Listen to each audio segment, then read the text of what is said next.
What the fiqh? Bismillah, alhamdulillah, wa salatu wa salam ala rasulillah. Assalamu alaikum wa rahmatullahi wa barakatuh. Welcome back to another episode of What the Fiqh. This sounds very aggressive when you say it, right? Yeah. We need that. Sometimes you gotta wake people up that way. Yeah. So I'm very honored to have two guests join me today. This is the first time I've had actually a sister on the podcast.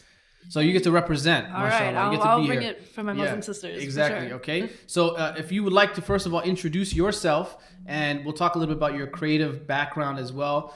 We just met, but I know we've crossed paths in different ways, and we have the weird Canadian connection as well. You were here in Montreal for a little bit. So you are Karim Jabbari. yes, and you are a. How would you describe what it is you do specifically? Come a little closer to the mic. My name is Karim Jabbari, and I'm a calligraphy and street artist. Calligraphy and street artist. Yes. Okay. And we have our sister here in front of me as well. My name is Jaime Brown, and I am, I guess you could say, a Jamie of all trades. I do street art, regular art. I'm a graphic designer, and I am a manager, Mr. Karim Jabbari. MashaAllah. Yeah. So you got to keep him in check, inshallah. Yes. Okay, make sure he follows the rules. Yes. Okay. So, and you actually have a very interesting story. I wish we could spend we could kick him out and just focus on you, but he's here, so we don't want to make him feel left out. Okay. Nah, do it. La. Right? But I think, your background specifically coming from Hollywood, coming from the entertainment industry, where really a lot of Muslim artists, that's where their ambitions lie, right? It's like you did it in reverse. You were there and then you left. Yeah. Where we're here, we want to go there. Yeah. Right? So I think that is definitely interesting. So we'll talk a little bit about that. Before we get into that, you and Brother Isam had a very beautiful performance. Okay, we're at Muslim Fest right now. For those of you who are not here with us, well, if you're watching, you're definitely not here. But talk to me. People said, and I wasn't there, subhanallah, so I missed it. But you created 3 of him. I don't know if you're working with jinn or what's going on. They told me that they created 3. I said, how? I said, how did you do that? So can you explain in kind of very simple terminology what exactly it is you guys did on stage? So basically, light calligraphy is the technique that I use to kind of like use the light as a tool of writing on stage. And I approached Isam and I said, Isam, listen, my performance is at 9:45. What do you think? Like, I want you to be with me on stage. Let's do it. And it was like 2 hours before the show. So I kind of like discussed a little bit. I made him listen to the instrument. It's just like kind of like a background music that was there. And it was like, listen, let's work on this theme. And then you improvise on stage. And I'm going to build upon what you do and what you say on stage. Right. And he went like this. So he was freestyling while he you was were... freestyling. He was the lost guy. He was like, the lost guy, like looking for light, looking for guidance, and stuff like that.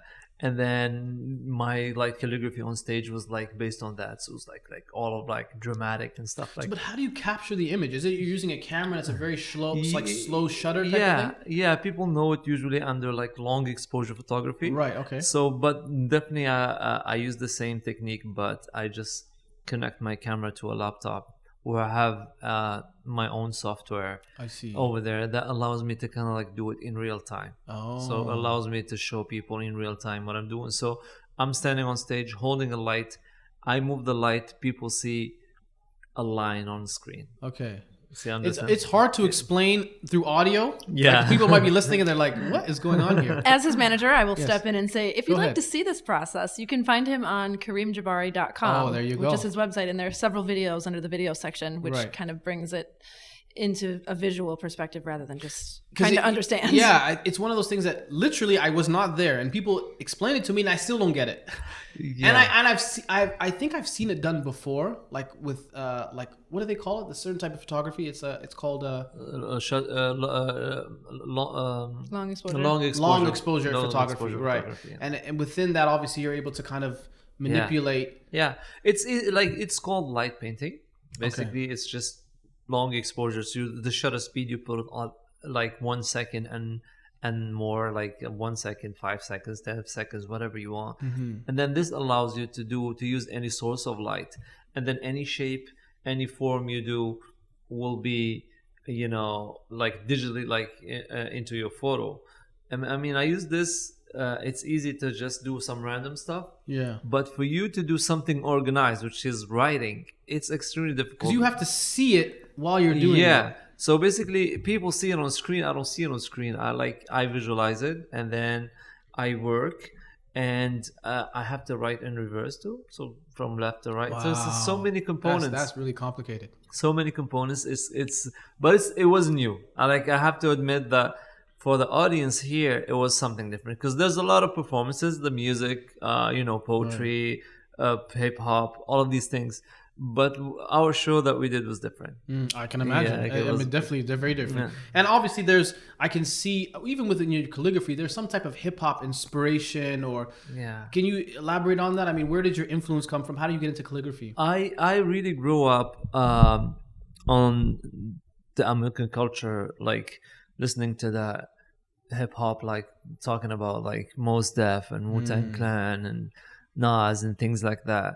Talib Kweli. While I was in Tunis, because I was a basketball player. Oh. And what position you play? I used to be a guard. Then I used to actually made it to the national team. Really? Junior. Wow. I played university, and then 2 years in a row we won like the championship. Oh, see, we gotta get you on your shoes, inshallah. I played 7 years ago, Muslim Fest. I won the tournament here, 3-on-3 tournament. Wow. Yes, there was a French brother called Abdul Jalil. I don't know if you remember him. Sounds very familiar. Yeah, he's a French guy. He plays like N1 basketball and stuff street like ball that. style. Okay, street ball style. So I was with him and brother Mustafa.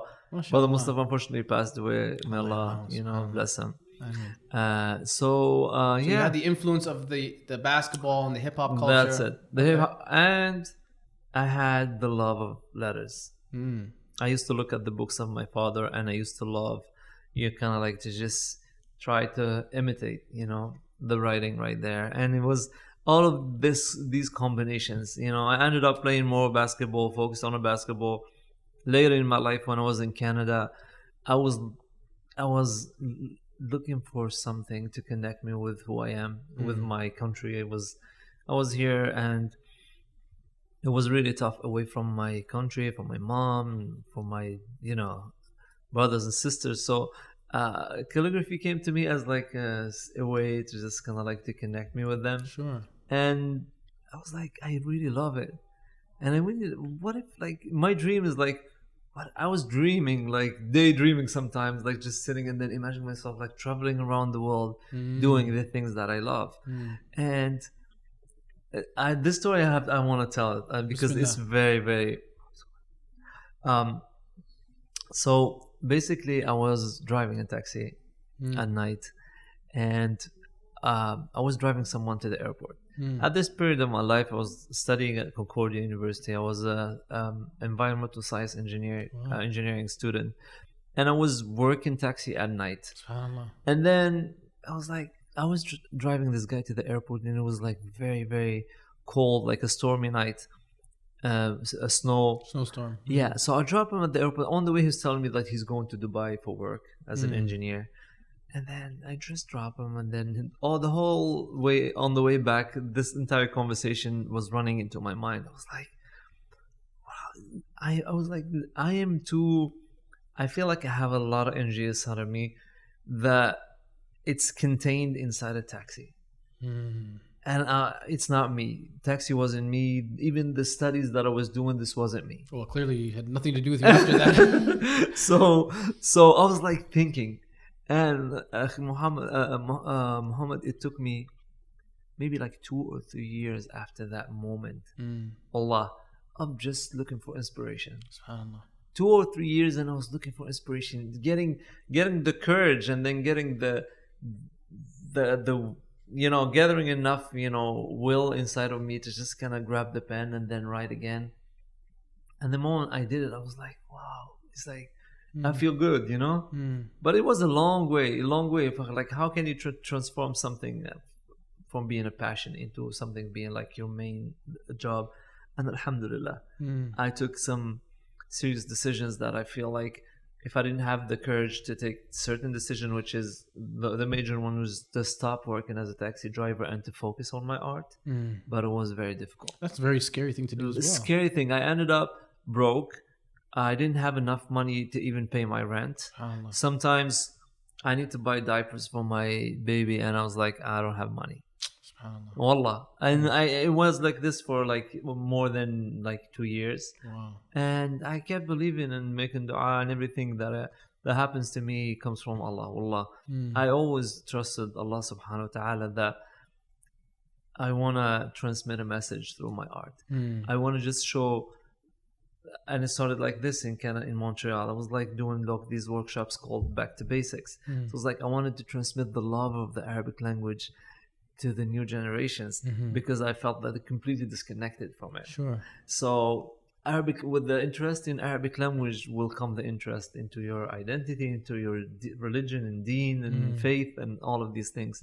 Alhamdulillah, I'm looking at myself, 10 years later, MashaAllah. Alhamdulillah, 2015, I was selected as one of the top 30 public artists in the world. Allahu Akbar. Alhamdulillah. Last few months ago, there was the first Islamic Creativity Award that happened in Dubai, and it was like more than 300 people selected from all around the world, and we finished second. Allahu Akbar. Alhamdulillah. It was like Akbar. massive awards, like a lot of money involved and a lot of opportunities involved. I can imagine. And I was like competing with guys like working on like virtual reality and artificial intelligence. Wallahi. And I came up on stage, I was like, I write, and then I transform, like, I mean, not like this, but they can see, I saw one of the judges like taking a selfie like this when I was talking on stage.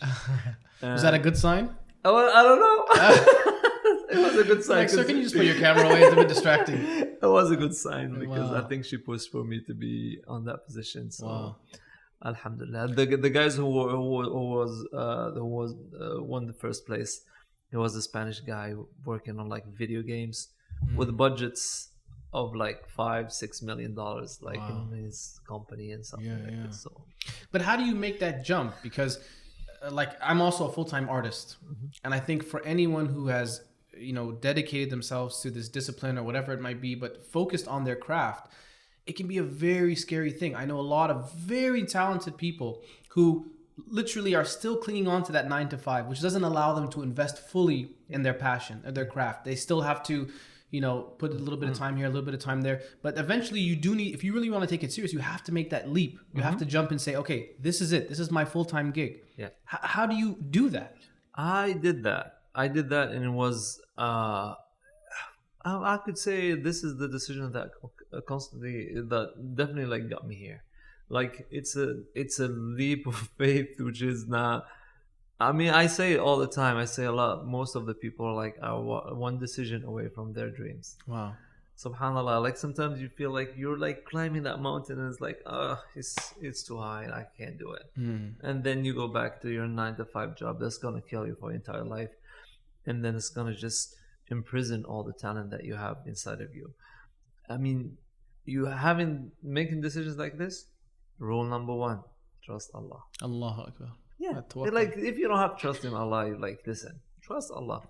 Do something, have good intentions. Do not do it for the fame. Do not do it for like have good intentions. And Allah subhanahu wa ta'ala will always like be أنا عند حسن ظن عبدي بي. So Allah subhanahu wa ta'ala will always be the way you want him to be for you. Yes. So it's like it's very hard. I see a lot of talented people. I see people who like studied like fine arts and stuff like that. Yeah. And You can't put it to use. no, they can't. They can't pull like a career that allows them to live off their art. Yeah. It's like, I mean, you have also to be clever, and you have to be smart in what you do. I was like a little bit crazy too. Yeah, I'm crazy too. I was thinking, listen, if you want to be just a regular calligraphy artist, I'll end up maybe like writing signs on like stores. That's what I'm gonna do. Or let me just look for something different. And that period of time, it was like I met my friend, very good friend. His name is LC. He's one of the biggest street artists in the world. LC did my first album cover. Subhanallah, there you go. So yes. LC did your first album cover, Yes. and I saw your first performance in Montreal. Yes. Around that time when I was with LC in Montreal. He's very talented. Yeah. Brother. So since that moment, we are very good friends. MashaAllah. So I'll see now from that time that you saw him. He Yes. was maybe 5 years in his career. Yeah. Now he's like well known around Yes, the world. yes. Why? Because he mastered the art of like being a full-time artist. Yeah. He knows how to do. So but I think people they need to know that being a successful artist is an art. Yeah. That's why I said, I mean, you have to be a little crazy to really believe in yourself. Mm-hmm. You have to almost, because as Muslims, obviously, we don't want to have arrogance. We don't want to have kibr. But you have to really believe, like, deep down inside, you know, I'm capable of this. I really think that I'm able to do it. Yeah. That is a leap of faith that I think a lot of people never really are able to encompass. Like, it's just something that, for whatever reason, they don't have a confidence, or they just don't really believe in themselves. And I think especially in the Muslim world, in Muslim communities and families, art is one of those things that's really kind of like, you can do better. Yeah, you can do better. Like my father, since recently, he kept asking me, yeah, but what you do for a living? Like that. This After is you win second place in international, when are you gonna get a real job? It was like no. That's a hobby. You can keep it on the side. What's a real job? Because he said, listen, people ask me, and I don't know what to answer them. Yeah. You know, I have to be doctor or like engineer for him. Yeah. You know, but now I think he's very proud of what I do. MashaAllah. But it is one of those things that I think, especially as like Muslim parents, like my kids, I feel like are so fortunate. They're so blessed because like their father is a full-time artist. My wife also is into art. If my kids go into science, I'm gonna be so upset. I'm like, oh my God. I'm like, you had the green light. You could have done whatever you wanted. So you know? So true. My daughter now is into photography. She's 6 years old. MashaAllah. I bought her a camera. I said, MashaAllah. let's go. Take some pictures, whatever. Yeah. If she tells me she wants to be a doctor, I'm gonna be like, oh, I'm so disappointed in you. An engineer? Oh. Engineer? Oh my God. You had everything at your disposal. This is so true. Because Right? you know how much like being a creative or being an artist, how much you enjoy your life. Yeah. Allah Azim, you enjoy life and then you inspire others. And then I think a lot of people end up like studying like doctors and whatever and end up miserable. They're miserable in their This is life. the thing. I won't say his name. A good friend of mine who actually works with me on my films, director, cinematographer, like you name it, he can do everything. The guy works 9 to 5 in like a plastic surgery clinic. Like he specializes in some type of equipment where like he somehow removes fat out of people, and he can't let it go. Yeah. And I tell him he's so talented. I'm like, dude, you can make a living out of this. Just leave it all. He's like, I can't. I got bills to pay. Yeah, they're stuck. They're into the trap. Once you're into it, it's so hard. It's the rat race. Yeah, right? it's the rat race. And you work in that corporation, you work in that company, you climb the ladder, you get the next position, and then it's just like, well, I'm already here. Why leave? Yeah. Right? So that's one aspect of art. You have another interesting story, okay, which is attaining that kind of plateau, right? Working in the entertainment field, being in a professional field in Hollywood, and leaving it all behind. I know this literally could be an hour-long, maybe more discussion, right? But if you can maybe give me, and I heard it this morning, you were talking about your kind of intro to your story. Maybe give me a bit of a background, you know, where were you born? Where did you grow up? And how exactly did that journey come along, going to Hollywood at least? Yeah. So I'm going to take it way back, but still abbreviate it. So when I was about 12 years old, I was very interested in religion. And I lived on the same street as the library. So I would ride my bike to the library every Saturday for hours and hours, reading books on different religions. And I always said, I'm not going to be Catholic just because my mom is. I want to see what else is out there. And I would read books on everything. And I'd spend just hours, and none of it made sense to me. SubhanAllah, I never once found a book on Islam. I don't know if they were all checked out or if the library just didn't carry them, but I never even heard of it, knew nothing about it. Okay, fast forward to when I'm in my 20s, I find a church. It makes the most sense to me. It was a non-denominational church, and I really learned so many things. A lot of the things in the New Testament, in the Bible, the story of, you know, Musa and parting the Red Sea and Pharaoh, and I knew all these stories from there. So I carried that with me. I was teaching Sunday school. I was going to church 2 times a week on Thursday nights even, which in Christianity, like most people don't want to go on Sundays. Wow. So I was going every Sunday and then Thursday nights just as a bonus. So you were like hardcore. So I mean, I was into it. I was wearing a Jesus ring. I was doing the whole thing, you know.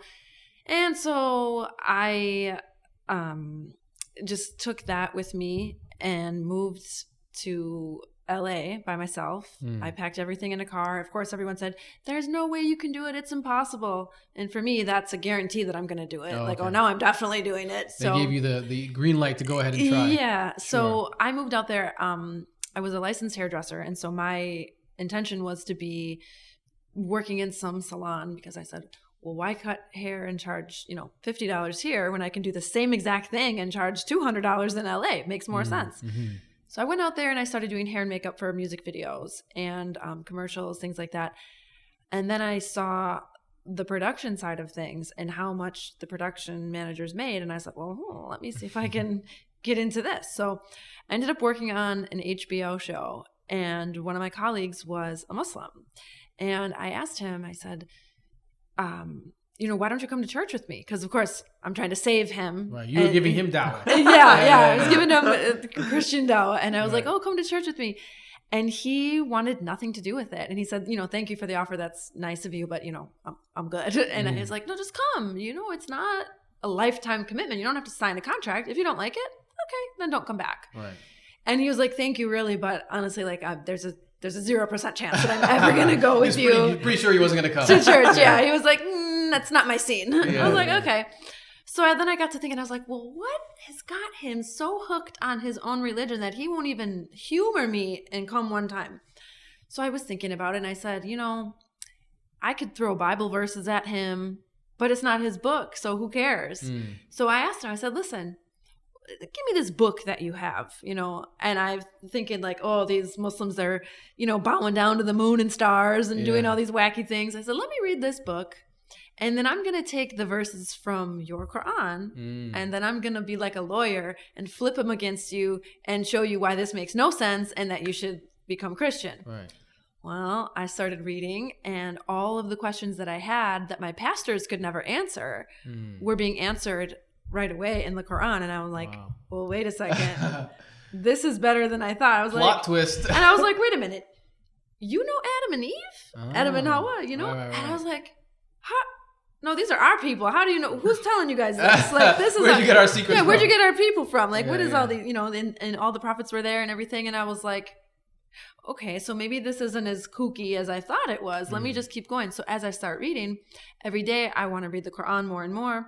And pretty soon I was just everywhere I go, I'm reading it. I'm carrying it with me in my backpack. I'm like, just every chance I get, I want to get through this book. And for me, it was a little bit odd because I was so Christian. So I think the biggest thing for reverts is letting go of the ego. Right. And it's really difficult for a lot of people to admit, like, hey, all these things that I was believing my whole entire life, everything that my whole family believes, all of this, maybe it's not right. Wow. So I think a lot of people, they can't admit that they're wrong or that what they've believed in is not the truth. Right. So it's really like denying everything you've ever known. It's like being in the Matrix and waking up. I can imagine. Yeah, definitely. So I started reading this book, and all the time after I would close it, I would start to think about Morocco. I'm like, what is this? What's this Morocco? Had you been there before? Never. No. I was like, I know it's in North Africa somewhere, but I don't know exactly where. Did you know know what I mean? any Like, Moroccans? No. Wow. No, and it was like, what brought Morocco to your mind? Allah. Every time, subhanAllah, it was like, it started off as like a whisper. And then it became more and more clear. And it was to the point where I was like, okay, I'll go to Morocco. Like, there's obviously something calling me there. Like, I feel like, I was spiritual before. So I was like, okay, I feel like God's giving me a message. Okay, read this book. And then he's putting all these things in place and, everything like this. And so it was, I don't even remember. It was like September, I think. Yeah, it was September. And I said, that's it. I have to leave here, because the way it felt for me was that my situation, like my surroundings, were changing me. And I said, well, if your surroundings are going to change you, then you have no choice but to change your surroundings. And I wanted to kind of really like dive into Islam full on, and good luck telling your friends that. Okay guys, I know we were just like in the club last night, but I'm gonna start wearing hijab now, and like don't talk to me or ask me to go out because I'm really focused on my deen. Like, it doesn't work like that. So I had to physically remove myself from that so that I could get away and really like just be with myself a lot. What did your family think? I mean, well, so they thought you were crazy to go to LA. Now you're going to Morocco. They're like, she's definitely insane. Yeah, pretty much. So I called my mom and I said, Mom, guess what? So I'm going to move away from LA. She's like, oh, finally you're coming home. And I was like, nope. Wow. Worse. I'm moving to Africa by myself in 3 months. And she's like, oh my goodness, Jamie, nothing you do surprises me anymore. So she's like, what can I say? You know, she said that there's nothing I can do to stop you. So whatever. But I didn't tell my family about Islam. And here's why. I wanted to be around them because I, of course, went home and said goodbye before I made my big hijrah. And I wanted them to see that I'm still that same daughter that they knew and loved. And I'm still that same friend. And I'm still that same sister. And I'm still the goofball. And I'm still me. But I just am working on a few things. We have some renovation taking place inside. So I moved to Morocco alone and didn't speak the language, didn't know anything about the culture. Any French, anything? No. No French, no Arabic. Wow. Yeah. You showed up like... yeah. That's actually really funny, though. That's actually hilarious. An idiot with a suitcase like, okay, I'm here. Yeah, pretty much. Okay. So... And how was the reception? Were they like, welcome? Beyond that. And, you know, the thing with me is that I landed... I did a little tour before I went to Morocco. I spent some time in Dublin, some time in London. And then that was like the last hurrah because I knew that my Shahada was coming up soon. So I was like, okay, you're preparing let me just get everything out of my Wow. system, you know? Okay. And I landed in the airport in Agadir, Morocco. And... That's like perfect timing to what you're talking about. There you go. Yeah. That's what it must have felt like when you landed. Yeah, pretty much like, and we were descending upon the land of the Mu'min. Allah. Yeah. Allah. So I got up. Interrupt you. I was on CBC radio once, and the guy was like so obsessed. He's like, remove your coats. We don't want the coats to be rubbing against the seats for radio purposes. Right. I was like, okay, everything is silent. Brother, as soon as he starts to talk, full on adhan. So we had a meltdown midway through these. Like, all right, this is... Yeah. So we'll file this under Allah's perfect timing. There you go. Yeah. That was a message that was being sent, delivered to all of us. In case you're listening, you haven't prayed yet, please go make sure you pray. That was a good reminder. Thank you very much for that. Jazakallah khair. Put this on pause and come back. Yeah. This is a podcast, so it's much more flexible. Yeah. We're relaxed here. Yeah. So yeah, I landed in the airport in Agadir. It was December 15th, 2010, and I walked from the aircraft straight into the bathroom, and I took a scarf out of my backpack, sloppily put it all over my head, didn't know how to pin it, and just tied it on and said, okay, Bismillah, new life starts now. You said Bismillah? Wow. Well, not in the bathroom. Okay. Not in the bathroom, no. Right, I waited. Right. And I said, okay, it's time. This is it. The new chapter begins now. And so... Alhamdulillah, I've never struggled with hijab. I've had it on ever since that moment in the airport. And it's never been a source of, you know, distress for me or like, oh, shouldn't I? And from there, that's kind of where my second life really began. And so I was fortunate enough to move in with a Moroccan family. And they were absolutely wonderful to me. Just like adopted you. Pretty much, yeah. And they were so kind to me. They gave me my own bedroom in the house and made everything super, like they bought a bed and they wanted to make it so nice for me. And so they allowed me to live with them for about 3 months, and I chose to move out at that point. I was getting followed by the police a lot because they thought I was a journalist working for the Obama administration. Wow, okay. And I laughed and I said, well, if that's the case, you tell them to pay me because, you know. Can I at least get a paycheck or something? Yeah. Well, because I always had a backpack with me. And generally I had like a DSLR and a MacBook, you know. They were like, oh, this doesn't seem right, you know. I remember that there was a guy who followed me out of the mosque one time on a Friday. Wow. And he's like, what are you doing in the mosque? I'm like, I'm praying. What are you doing in the mosque? Like, maybe you should be praying instead of worried about what I'm doing. Looking at women in the women's section. Yeah, so I started to get followed a lot, and I didn't really want to bring any stress onto the family because they were wondering, like, why is there an American here? This is not a tourist area. Like, what is she doing deep in the hood? Like, who's the connection? Like, she's not married. Like, what is she doing here? It wasn't a place where tourists or foreigners usually go. No, so I definitely stuck out. I mean, and I'm white, so they're like, oh, wait a minute, you know. So I moved from Agadir proper to a town called Aurir, which is about maybe 15 minutes by car. And I moved into this apartment on the side of a mountain with maybe like 10 other homes.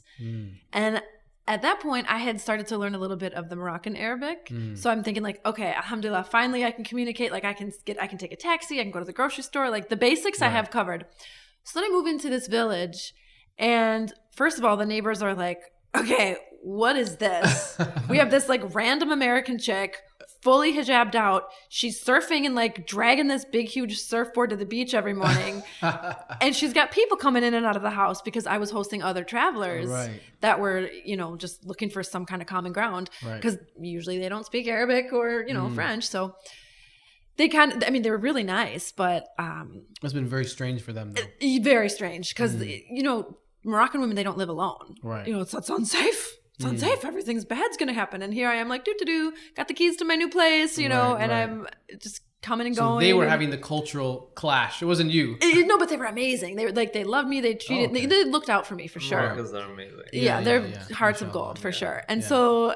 They would try to teach me their language because they spoke a completely different language. Were they like Berber people? Yes. Oh, okay. Yeah. So they're speaking Tashlahit.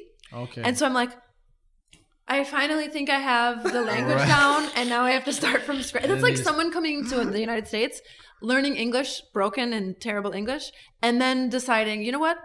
I'm going to move to an Indian reservation. And then you have to speak that language, And so I knew nothing, and I'm like, my apartment did not have hot water. I didn't have a refrigerator. I didn't have a stove. Wow. I literally had a gas can, like a single burner, like camping gas can. And I had to like cook everything on there. And there was a shower down by the beach. So I would generally like pay the money to You'd go. have to go to shower. I could shower in my own place, but it was ice cold. There's no hot water. Yeah. So, I mean, I was heating up water in a tea kettle, pouring it into a big bucket, adding cold water, and then trying to like quick shower and like. That's my family's from Ethiopia, and to this day, that's how people shower. Yeah. In that part of the world, it's very like like when we come, they're like, oh, we're gonna get the hot water ready for you. But like, they just shower with cold water sometimes. They don't even. For us, it's a luxury, but I mean, it's nice that you got to see. That side of the reality, because in North America we definitely never experienced that. The waste of water. Oh yeah. Well, it's right. You're right. So yeah, that was one of the culture shocks that I had. And so by this point, sorry, just to interrupt. So you already had taken Shahada. Yeah. Okay. So I was almost done with the Quran by the time I got there. So like I said, December 15th I land.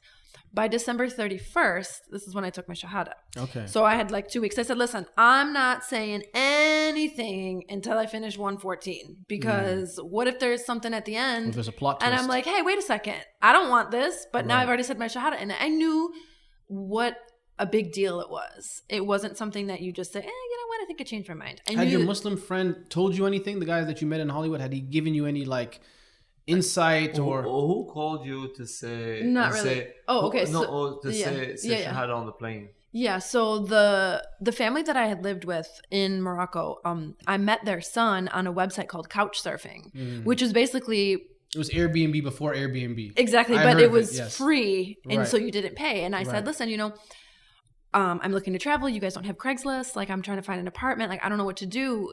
Can I? What's your situation? How can I have a place to stay until I find a place to stay? And so we began exchanging emails back and forth, talking. He said, listen, I talked it over with my parents, and they are completely open to the idea of you coming and just staying here basically as long as you need to. And I was like, what? Okay. Moroccan hospitality, take one. There you go. So, I wasn't done with the Quran, but I knew that it was time. And I said, I'm gonna do this in a Muslim country. And so he called me on the phone one day. He had to go put credit on his phone and do long distance and everything. So he calls me and said, listen, I want you to say the Shahada with me over the phone right now, because God forbid, what if your plane crashes on the way here and you die before you get to say it? And so I said, okay. He's like, listen, this is, between you and Allah, this is kind of like the pregame. It still counts, but we'll do it for real, like in a masjid when you come here, inshallah. He said, but I would never forgive myself if you passed away unexpectedly and you never got the chance to say those words. Yeah, so inshallah, he gets the hasanat for that. So I said it over the phone, and he's like, okay, you're clear. Now just hurry up and get here, and then we'll get you in the mosque when it's time. So that was December 31st, 2010, and I was in Casablanca in the Hassan Tani Mosque, the big, huge one on the coast. And it was kind of the opposite of the way that I wanted it to go. Okay. I was in the back area, and there's a imam who's there who's very well loved by the Moroccan people. His name is Omar Kazabri. Okay. And so Is big? World renowned. Oh wow. yeah. So she got like the Sudais, like the guy. It's the Sudais of Morocco. It's Really? like the Imam of And Morocco has many. I'm not familiar with him, but I know like in terms of Omar Qur'an Khazabri is the most known reciter in Morocco. Wow. And he's like, mashallah. Yeah. Nice. So I'm there, and I'm nervous as it is. And they said, okay, we need your name. We're going to film you. I said, whoa. I don't want a camera in my face. Like, I'm already going to be nervous enough. Like, please just, no.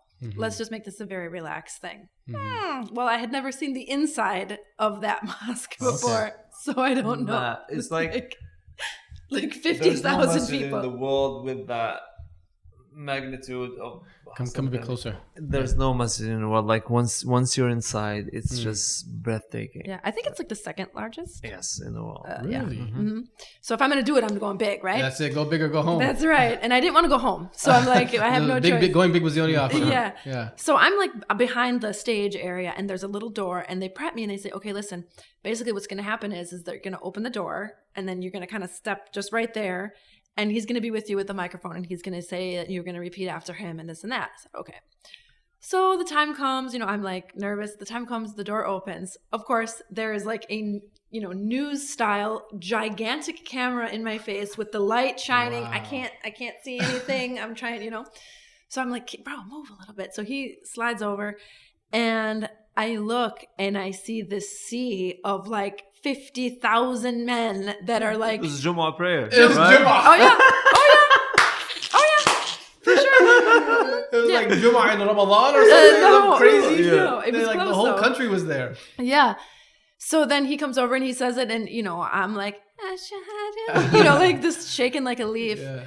And then after I'm done, I have never heard a more uproarious Allahu Akbar. Wow. And they just were like, "What?" Like the. Did it it was scare just no. It was so loud. Like sometimes if you go to a packed masjid and you hear the Ameen, and you're just like, wow, the sound. Now imagine the sound in this mosque with all of these people, and they're just so excited And that the there's reverb and everything. everything. So it was just like, whoa, like the sound bubble just took me away, and I was like, okay. And now, I was like, why is everybody so excited? Like, who cares? It's not their life, I get it, they're happy, but like, why are they this happy? And now, subhanAllah, whenever I see someone take Shahada in the masjid, I just start crying like a baby, like, I've been in your position, I know, So now I get it. Like, as a Muslim, when you see somebody, you're just like, you have no idea what's happening right now. Like, you don't know until you can like reflect back on it. So alhamdulillah, that was like my journey to finding Islam. And how long did you stay in Morocco for? 5 years. 5 years. Yeah. So, and I just really dedicated my time to learning, and I stayed with another family who was incredibly influential. I learned so much from so many different people, and I learned the importance of really being cautious of your sources. And so I spent so much time just researching and studying and YouTube videos and just downloading the 7 trillion gigabyte, Sahih al-Bukhari on my computer and just going through it every day and just spending, I would say a good solid 3 years just doing nothing. And Issam told me your Moroccan Arabic is phenomenal. Better than He says better than his. Yeah. Morocco was not going to learn English because Jaime Brown decided to move there. Right. So I said, I have to go and learn this language. Some people say, well, where do you learn it? Because there's no books on it. You're not taking a class. It's a very distinctive style of Arabic. Right. Yeah, and so I said, my teacher is the streets. I would just ask people like, what's this? Time. No, not time. What's this thing? The watch. Oh, Magana. Oh, okay. So then I would, this is when I still had a BlackBerry. So I would write down all these words in my BlackBerry. And then every night before I would go to sleep, I would just scan through and read them and try to memorize as many as I could. So I learned it in the worst way possible because I'm taking an English sentence and I'm just plugging the words in where they go. Sure. Except that's not how it works. Yeah. So, I got to learn like a child basically, but then people would start to correct me and say, okay, no, we say it like this, not like this. Okay, so alhamdulillah. MashaAllah, mashallah. Very, very interesting story. This seems like a movie in itself. I've heard that several times. I used to have a blog, which will remain nameless, but I used to have a blog about living in Morocco, and everyone that read it was like, this is pure insanity. No one would believe the stories that you have from living there. No, like, this is not, you can't make this stuff up. Right. So now you're obviously your background is in TV and film and in Hollywood. When you come back now to the US, do you see any transferable skills? Is it something that you say, okay, well, now I have Islam, now I'm kind of more conscious of who I am, my identity. Is this something that you consciously say, well, you know, I'd like to work back in Hollywood, or you think it's not feasible or possible? Like, what is your approach to that world that you came from? You know, unless you're living in Hollywood, there's not really a huge market for the production side of things. Yeah, sure, there's things filmed here and there in Chicago, but generally they'll bring in their own crew. I don't miss the long hours on set. So for me, I'm pretty much just doing my own art instead of that. And I also do graphic design and website design. I have a t-shirt company, I have a reusable straw company. So I'm pretty busy. Right. So you don't miss it in that sense. I don't miss being under the control of somebody else's schedule. I like that I can work for myself when I feel like it. And, you know, I think events like this are excellent to network because even like you said yourself, you're into film and production. So, you know, there's always opportunities. And, you know, Karim has so many different things on his plate all the time. He's got so many offers to do things with, you know, from corporations to, you know, private events to festivals like this. There's always you find your way in. Sure. There's always a way to get that production side of things still going. So we'll wrap up very soon. I want to ask you both for a piece of advice. A lot of people that are listening, I have a lot of artists, young artists sometimes that approach me that are interested in getting into art. Some are not willing to, like I said, invest themselves fully. You two are good examples of people who kind of fully immersed yourselves, whether it be within Islam, whether it be within your art, you know, really taking that leap of faith, having that tawakkul on Allah Azza wa Jal.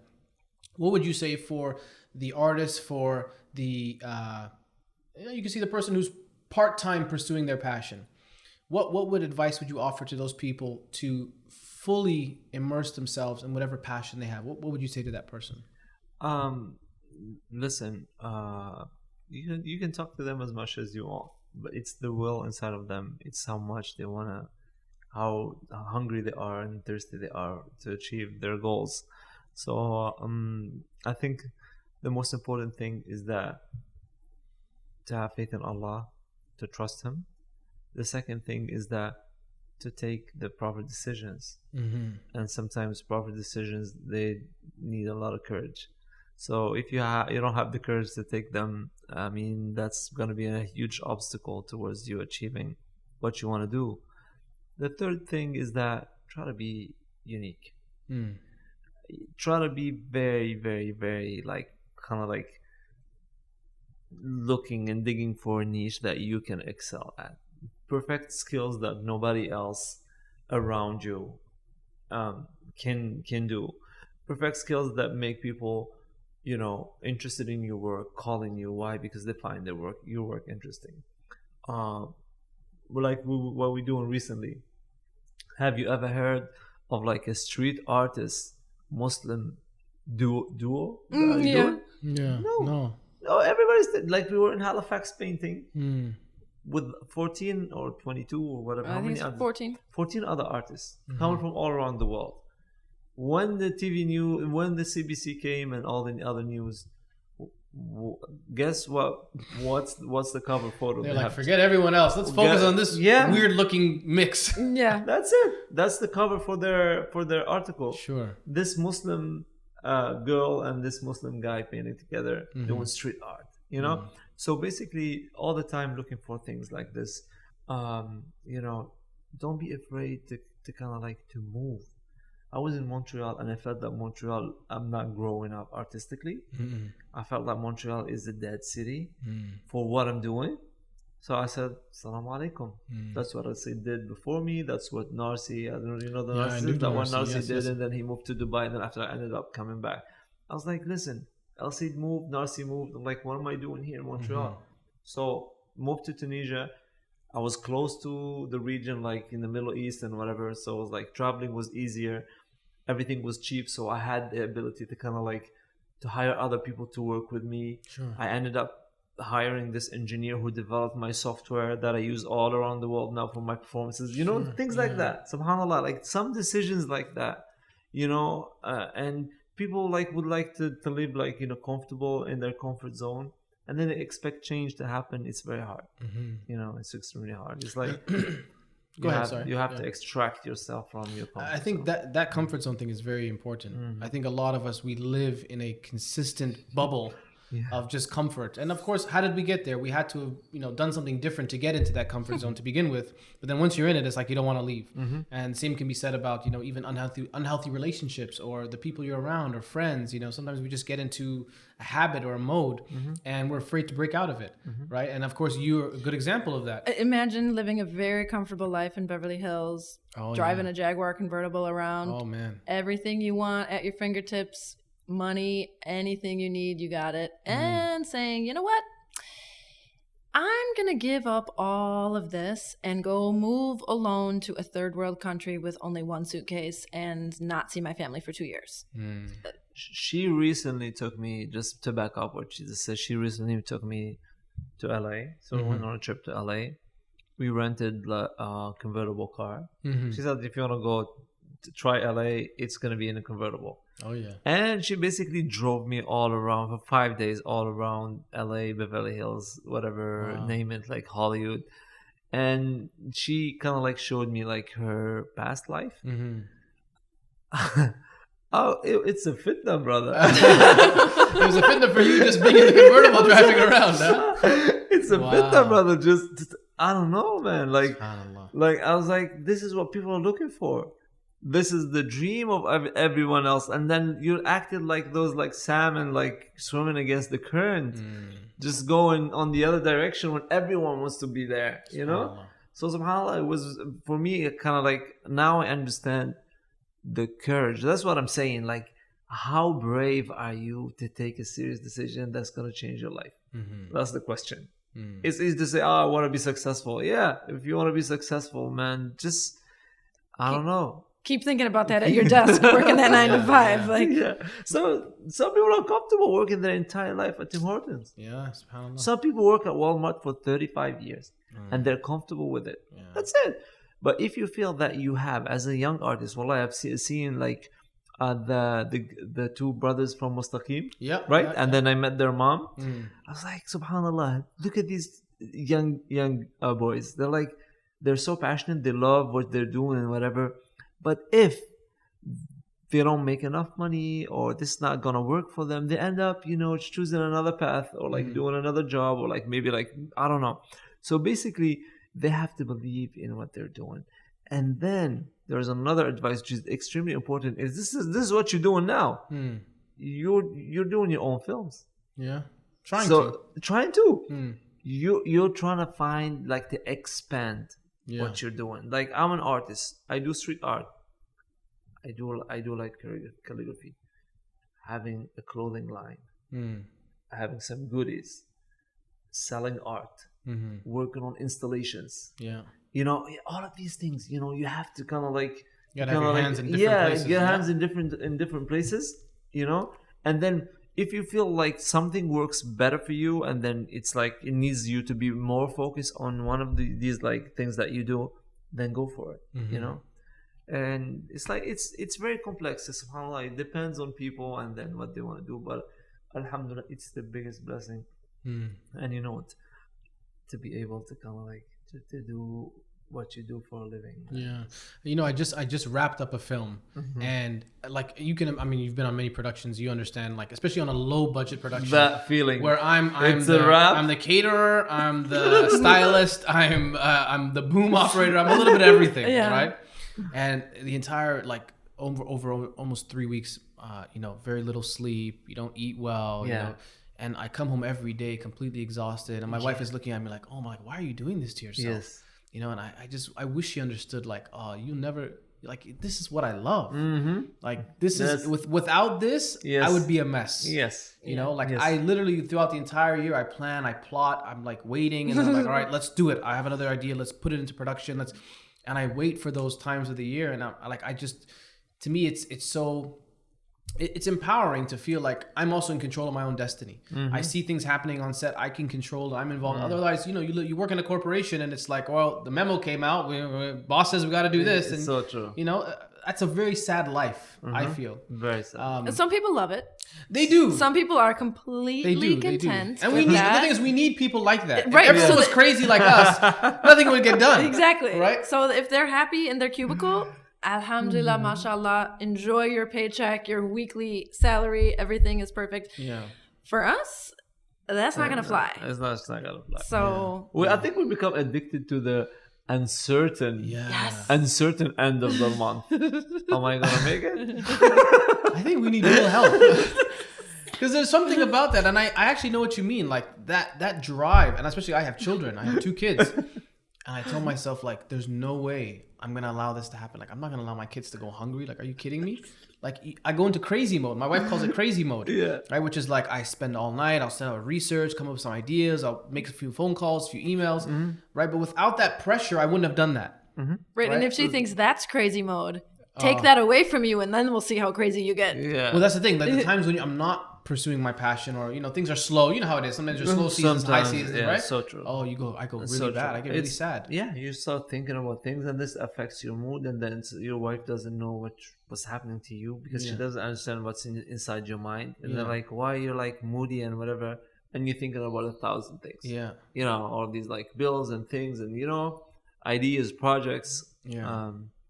So if people now, before we get to that, I want to get to a piece of advice you have for people similar to the advice he gave around following a dream or passion. I mean, you were getting this whisper in your ear of Morocco. Yeah. A lot of people get this whisper in their ear that tells them, do this, go here, try this, but they really don't take that leap. Yeah. What would you say to those people who are still, whether it's working the same job, whether it's in a bad relationship, whether it's maybe around people they shouldn't be or whatever, what would you say to advise them to really take that leap of faith? First and foremost, you have to ask Allah, first of all, and say, Allah knows. He knows what you want. He knows what you're capable of. He knows how much you can handle and all these things. But after that, you need to trust in yourself, and don't say something like, I want to be an artist. I wish I could be an artist. No. Say to yourself, I'm an artist. I might not be the best one right now, but I'm going to work my skills out until I polish them. And then, inshallah, you just keep advancing up. And you need to convince yourself, because if you think that you're not something, that's true. I keep telling myself I'm a supermodel, but nobody takes me seriously. Is that what it needs to do? I need to just say it. Put it into the universe. You know what? Start putting that on your resume. There you go. Supermodel. Say, listen, if you guys need like modeling, fashion, like I'm here. Plus size. That might inspire them. Like, I'm a little hey, chubby, you know what? yeah. We could do a Muslim fashion show next There you year. go. You never know. There you go. Muslim Fest 2020. I'm putting it out there. If anyone's watching, looking for a little, I'm not that chubby, but alhamdulillah, I can do something. I'll send you my measurements, inshallah. See if I work for your line. Yeah. What's the brother's name? Yusuf. I keep telling Yusuf. Yeah, he's sharp. Yusuf is sharp, brother. Yusuf is like, sharp. Yusuf is putting all of us to shame. Like, Wallahi, akhi. Came in crispy. And he slept like that was his pajamas. That's the scary part, that he wakes up like that. I toured with him once, and I'm like, hey, really? I brought you on my thing. You gonna make me look bad? What's going on, man? Don't do this to me. just stand beside him, like. Or he just shows up with the fresh drip, like, just okay, disrespectful. what's Like, up? why are you doing this to me? I know. So maybe you could get together with him. See, creatives inspire creatives. So there you go. Next year, Fashion Show 2020. Make that part of the schedule. Yeah. You just got to tell yourself. That's it. But for real, you have to just believe it. You have to say, okay, I'm doing it. That's it. I'm doing it. Like, if you don't like it, okay, well, whatever. I'm still doing it. And especially like when I moved, I said, I'm going there. I want to be Muslim, and I'm Muslim. But, and okay, so, what if you're wrong? That's the thing people ask, and I'm just asking this hypothetically Okay. speaking.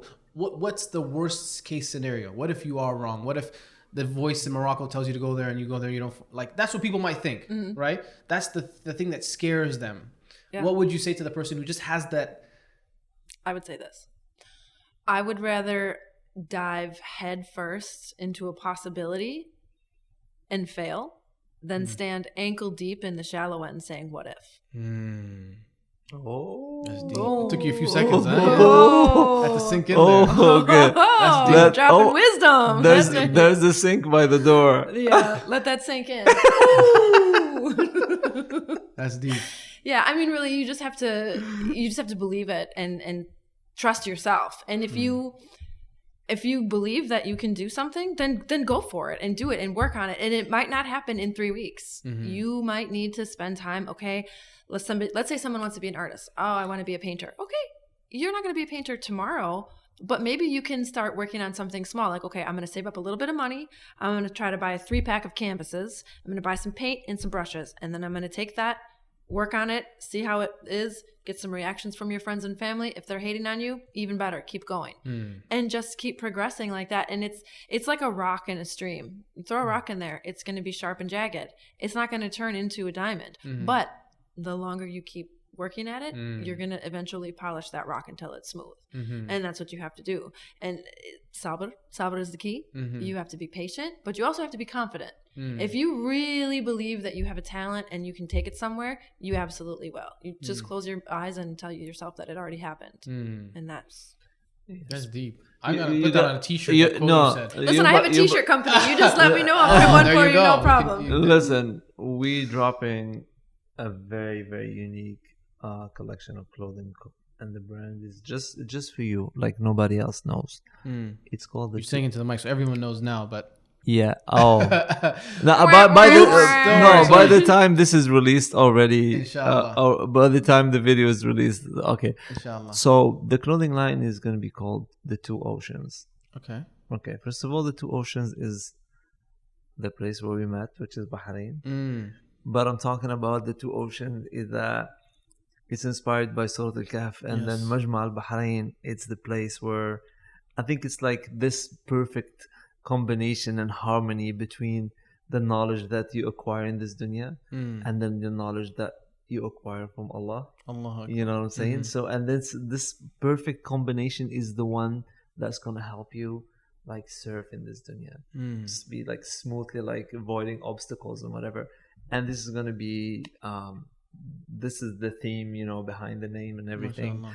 And it's going to be like some unique pieces where like some part of the clothing will be like handmade. Like I'll paint canvases and then use part of the canvases in the clothing line. Wow. You know what's amazing? I'm actually a supermodel, and I've been putting this out there. And so I'm telling you because everyone knows now. You're looking for models. I'm your guy. So I just because it's a fact now. I put it out it's there. official. So, it's official. So It's official. It's like it's going to be something different, like something really unique.